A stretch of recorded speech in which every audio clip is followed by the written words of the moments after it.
방사선 치료는 그 고에너지 방사선을 이용해서 암세포를 죽이는 치료하는 방법입니다. 그래서 대부분의 유방암 환자에서 시행을 할 수 있다고 보시면 되고요. 대부분은 이제 유방암 아까 수술이 제일 중요하다고 그랬죠. 그래서 대부분은 수술하고 수술 후에 시행하는 방법이 되겠고요. 특히 이제 유방암의 이런 경우 이제 유방암의 생존율을 높이는데도 크게 기여하는 치료 방법이라고 보시면 됩니다. 또한 이제 이러한 국소적인 경우에는 유방암 수술하고 국소적인 치료들이 들어가지만 그렇지 않고 전이가 생겼을 때에도 증상을 완화시켜주는 목적으로도 방사선 치료를 시행을 하고 있습니다. 그리고 뭐 겨드랑이 임파줄 전이가 있다거나 이런 경우에도 시행을 할 수가 있겠고요. 특히 이제 유방암 환자에서 이제 흔히 볼 수 있는 전이성암, 특히 이제 골이나 뇌 쪽으로 전이되는 암을 말하는데 이제 골전이가 있는 경우에는 이제 방사선 치료를 하는 경우 한 80%에서 90% 정도 통증이 완화되는 효과를 얻을 수가 있고요. 골절을 또 예방하는 효과를 볼 수도 있습니다. 또한 이제 뇌전이암이 있는 경우에는 그 뇌압 상승으로 인해서 생기는 두통이나 신경 장애 등을 완화시켜주는 효과도 기대할 수 있습니다. 방사선 치료는 아까 말씀드린 대로 수술하고 나서 시행을 하는 거기 때문에 그러니까 수술이 어떻게 진행되느냐에 따라서 이제 좀 차이가 있을 수는 있지만 일단 그 아까 한 3분의 2 정도는 유방 보존술이 시행이 되고 3분의 1 정도는 전절제술이 시행된다고 아까 말씀을 해주셨죠. 그래서 유방 부분 절제술 보존술이 시행되는 경우에는 유방을 다 제거하는 대신 그 유방에 방사선 치료를 해주는 거기 때문에 이런 보존술이 시행된 경우에는 반드시 방사선 치료를 100% 해야 된다고 생각을 하시면 되고요. 전절제술이 시행되는 경우에는 뭐 특별한 경우 아니면은 추가적인 방사선 치료는 필요 없지만 만약에 이제 임파절 전이가 있는 그런 경우에 있어서는 추가적으로 방사선 치료를 하는 경우에도 있습니다.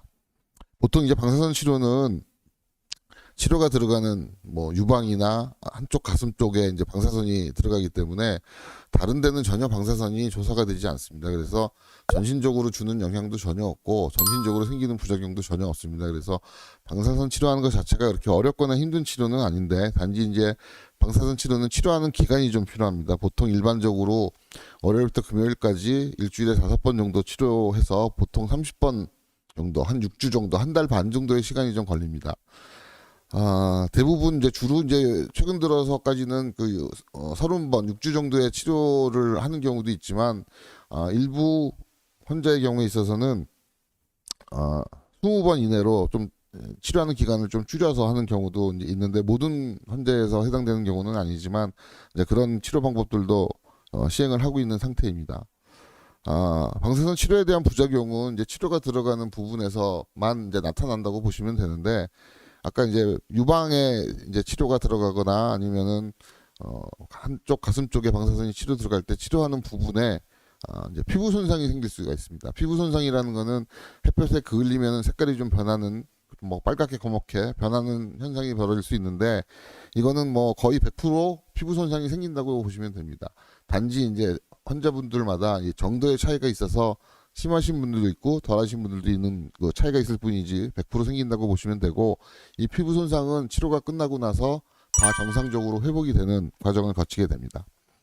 그리고 이제 그 전절제술을 하는 경우에는 이제 한쪽 가슴을 치료하게 되는데 그런 경우에는 임파선들을 치료하기 때문에 주로 이제 목에 있는 임파선, 겨드랑이 임파선뿐만 아니라 목에 있는 임파선들이 치료 범위에 포함되다 보면 그 주변에 이제 식도가 지나가기 때문에 식도에 방사선이 일부 들어가다 보면 식도에 염증을 좀 유발할 수가 있습니다. 근데 이러한 식도 염증은 뭐 100% 생기는 건 아니고요. 한 10% 내지 20% 정도 발생하는 것으로 알려져 있고 이 식도에 염증이 생기는 경우도 일반적인 치료약으로 다 치료가 되는 것들이고 치료 끝나고 나서는 정상적으로 회복되는 과정을 거치게 됩니다. 일단 유방암 같은 경우에는 전체 유방암 중에서 한 5에서 10% 정도가 유전성 유방암인 것으로 알려져 있고요. 이때 이제 관련된 유전자들은 BRCA1, 2, 또 TP53, PTEN, CDH1 등으로 불리는 이제 유전자들이 관련이 되어 있다고 알려져 있습니다. 이 중에서 BRCA1 및 BRCA2에 변이와 연관되어 발생하는 유방암이 절반 이상인 것으로 알려져 있습니다. BRCA 변이와 관련된 유전성 유방암은 일단 비교적 젊은 나이에 발생하고 양측성 아니면 다발성으로 같이 이제 발생을 하게 되고요. 또한 난소암과도 연관이 깊기 때문에 같이 발생한다든가 순차적으로 발생한다든가 하는 경우들이 있습니다. 그리고 이제 브라카 돌연변이가 있을 때 이제 70세까지 유방암에 걸릴 위험은 36에서 87%까지로 좀 다양하지만 높게 보고되고 있고요. 브라카1 돌연변이와 관련돼서는 일단은 유방암이 없는 반대쪽 유방암에서도 살다가 이제 언젠가 유방암이 생길 확률이 60%까지도 높다고 알려져 있습니다. 그다음에 환자에게 브라카 돌연변이가 있는 경우에는 자녀에게 50% 확률로 이 돌연변이가 유전이 될 수 있기 때문에 주의를 해야 되는데요. 일단은 이 표를 보시면은 저희가 이제 브라카 유전자 변이 검사가 대상을 보이는 표인데요.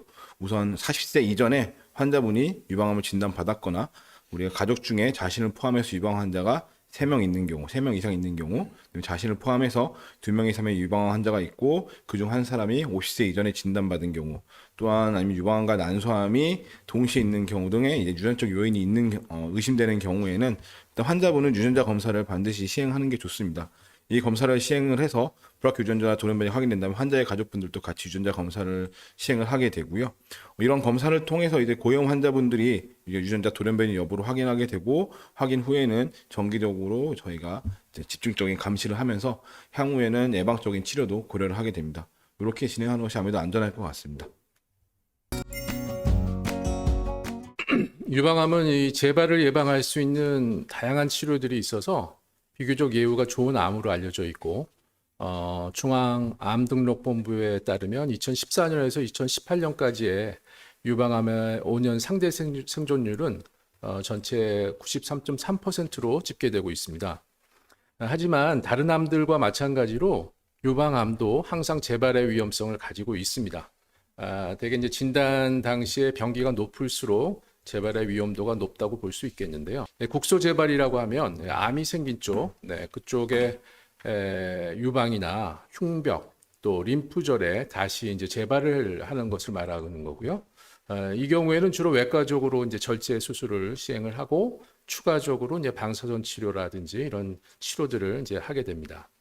원격 전이는 진단 당시 또는 수술 후에 추적 검진 중에 수술한 유방 이외의 다른 장기, 주로는 이제 폐하고 뼈, 간 쪽으로 이제 전이가 발견되는 경우인데요. 일반적으로는 이제 항암 치료 또는 이제 호르몬 치료, 면역 치료 같은 이런 전신 치료를 하지만 또 경우에 따라서는 또 외과적인 절제술을 하는 경우도 있습니다. 또 다른 암종처럼 대개 이제 5년 수술하고 5년 이내에 재발하는 경우가 거의 대부분이긴 하지만 워낙 유방암은 경과가 좋기 때문에 5년 이후에도 재발되는 경우가 많이 있기 때문에 지속적인 추적 검진이 필요합니다.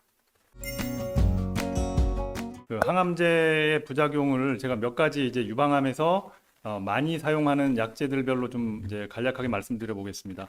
우선 세포독성 항암제라는 게 있는데요. 이거는 표적 항암제나 호르몬제와는 다른 것이고요. 모든 세포, 살아있는 세포에 다 작용을 한다고 해서 이제 세포독성 항암제인데 세포독성 항암제를 쓰는 환자분들한테는 제가 요 말씀 꼭 드립니다.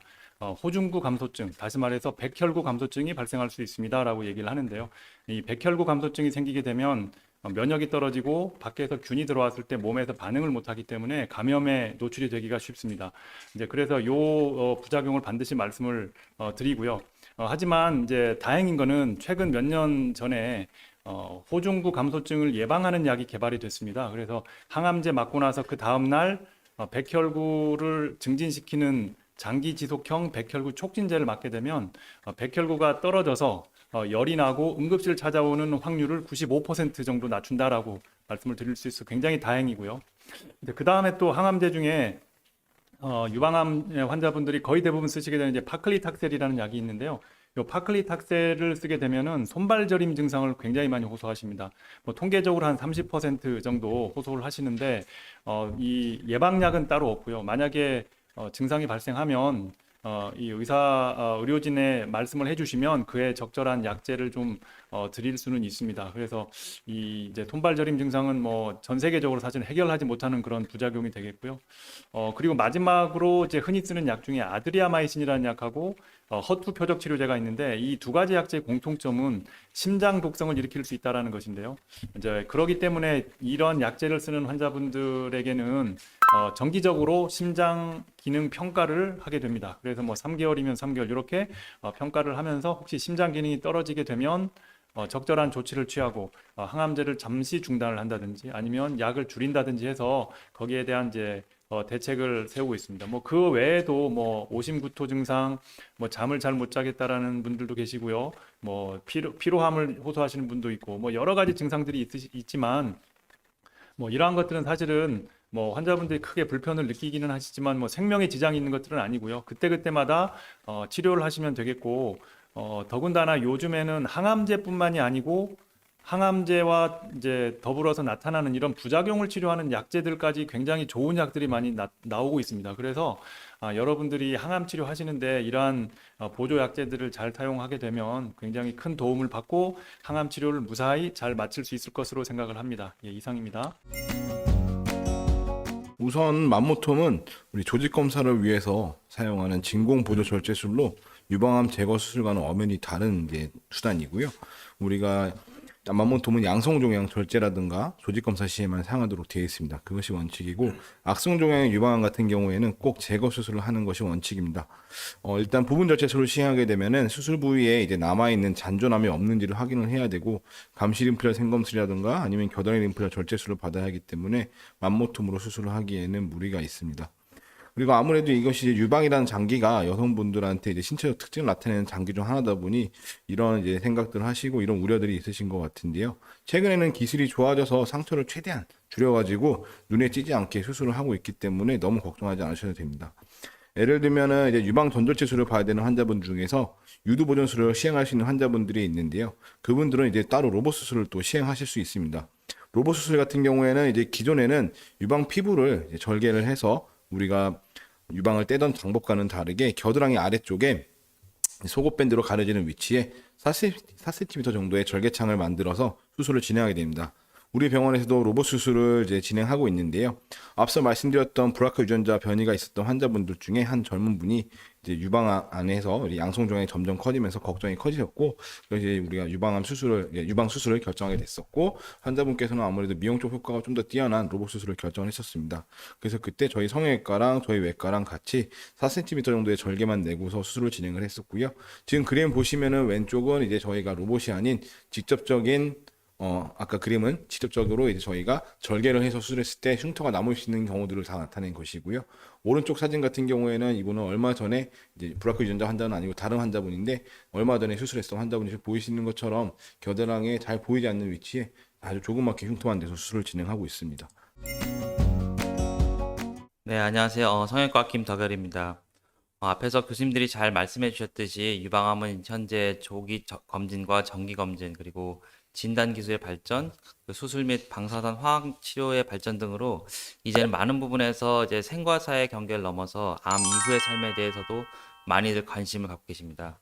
특히 최근에는 암 수술 이후 변형되고 상실된 신체 이미지로부터의 이제 회복을 암세포 자체의 치료만큼이나 중요시하고 있습니다. 그 유방 제거는 암으로 절제된 유방의 모양을 환자 본인의 자가 조직이나 또는 상품화된 인공 보형물을 사용하여 암 수술 이전에 또는 그보다 더 나은 모습으로 회복시켜주는 일련의 과정을 말합니다. 재건술의 시기에 대해서는 먼저 다소 진행된 유방암에서는 광범위한 피부 절제가 예상되는 경우에 반드시 재건술을 해야 합니다. 하지만 그 유방 실질만을 제거하는 이제 최근의 대부분의 경우에는 암 수술과 동시에 재건하는 방법과 암 수술 이후에 나중에 지연 재건하는 방법의 두 가지를 이제 선택을 하실 수가 있습니다. 즉시 재건과 지연 재건의 이제 장단점이 분명히 존재하기 때문에 수술 후에 예상되는 변형의 정도와 이후의 치료 과정 그리고 유방 재건 수술의 그 가능 여부 등을 이제 수술 전에 이제 전문가와 진료 상담을 통해서 확인하고 결정하시기를 이제 추천을 드립니다. 재건의 방법은 간단하게 환자 본인의 살과 피부를 사용하는 방법과 상품화된 보형물과 인공 피부를 이용하는 방법으로 이렇게 크게 나눠지고 경우에 따라서는 이제 양쪽의 이제 모양을 맞추기 위해서 반대쪽 정상 유방을 이제 줄여주거나 또는 이제 보형물로 올려주는 수술이 같이 시행되기도 합니다. 또한 이제 추후에 이제 보형물의 교체와 같은 2차 추가 수술이 이제 필요한 경우도 있습니다. 최근에는 자가조직 재건이나 이제 보형물 재건 둘 다 많이 시행되고 있기 때문에 이로 인한 그 암 치료에 방해를 받는다든가 재발의 진단에 영향을 미친다든가 하는 우려는 크게 염려하지 않으셔도 될 것이라 생각됩니다. 재건 수술이라고 해서 다른 이제 특별한 주의법이 있거나 그런 거는 아니고 일반적인 앞에서 말씀하신 것과 비슷하긴 합니다. 다만 이제 보형물이나 이제 조직 확장기의 경우에는 이제 재건 자리에 자리 잡을 시간이 이제 필요하기 때문에 이제 보정 속옷이나 이제 보정 밴드, 이제 테이핑 등을 이제 충분한 기간 동안 해주셔야 하는 그런 부분들이 있고, 자가조직에 같은 경우에는 이제 자가조직에 채취한 특히 이제 배나 등의 그 과도한 움직임이 있을 때 이제 좀 아무래도 상처 회복에 이제 그 방해를 받을 수 있기 때문에 초기에 이제 조금 이제 신경 쓰고 조심할 필요가 있습니다. 마찬가지로 앞에서 말씀하신 것처럼 이제 금연을 포함한 이제 건강한 이제 생활 습관이 이제 무엇보다도 중요하다고 생각됩니다. 수술 범위에 따라서 좀 다르긴 한데요. 대개 유방암은 이제 수술 직후부터 일상생활에 바로 복귀를 하실 수가 있습니다. 수술 직후에는 보통 가벼운 스트레칭이나 걷기 운동을 좀 권해드리고 있고요. 근력 운동은 보통 수술하고 한 6개월 정도 지나고 나서 하시도록 하고 있습니다. 그리고 이제 림프 부종 예방을 위해서 이제 수술하신 쪽 팔은 가능한 대로 좀 무리해서 사용하지 않도록 하시는 게 좋고요. 식사는 균형 있게 골고루 드시도록 합니다. 무분별한 이 건강식품의 복용은 좀 조심하셔야 되고요. 특히 이제 여성 호르몬 성분의 식품은 좀 피하셔야 됩니다. 음주나 흡연도 물론이고요. 또 유방암 재발을 예방하기 위해서 제가 환자분들에게 가장 중요하게 말씀드리는 것은 건강한 생활 습관을 유지하는 겁니다. 다시 말해서 건강한 시기로 균형 잡힌 칼로리를 섭취하고 적절한 운동을 통해서 건강한 체중을 유지하면서 또 정기적인 추적 검진을 잘 하시는 것이 가장 중요한 관리법이 되겠습니다.